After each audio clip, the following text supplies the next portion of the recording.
To fix if your Google Chrome app is not responding. Hello guys and welcome to our channel. So here, as you can see, I'm already on my Google Chrome app. So if your app is not responding, or it's not loading, or it's just crashing, well, I will show you a few methods so you can solve this problem. So let's get started. So here, as you can see, I'm on Google. So at the top right corner, you will see a number. To me, it's 11. So you can go there. And here you will see all the tabs that you've opened. So you make sure that here you don't have so many tabs opened. So click on this X and close the apps.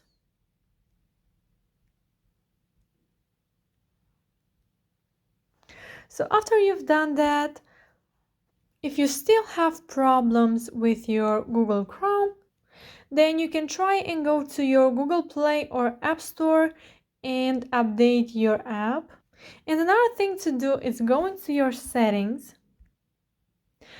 And then from here you want to scroll down until you find apps. So click on this option. And from here you want to scroll down until you find Chrome. Or you can just click on the search bar from the right top corner and search for Chrome. Click on the app and then scroll down and go to storage. And here you can clear the cache. So click on the clear cache button. So after that, if it still doesn't work, then it could be a problem from Google and they will solve it automatically, so you don't have to do anything. So yeah guys, that's it. I hope this video was helpful for you. If it was, you can comment down below your thoughts, and if you have some questions, you can go ahead and ask them down below. Thank you so much for watching. Don't forget to like this video and subscribe to our channel. Have a great day. Bye bye.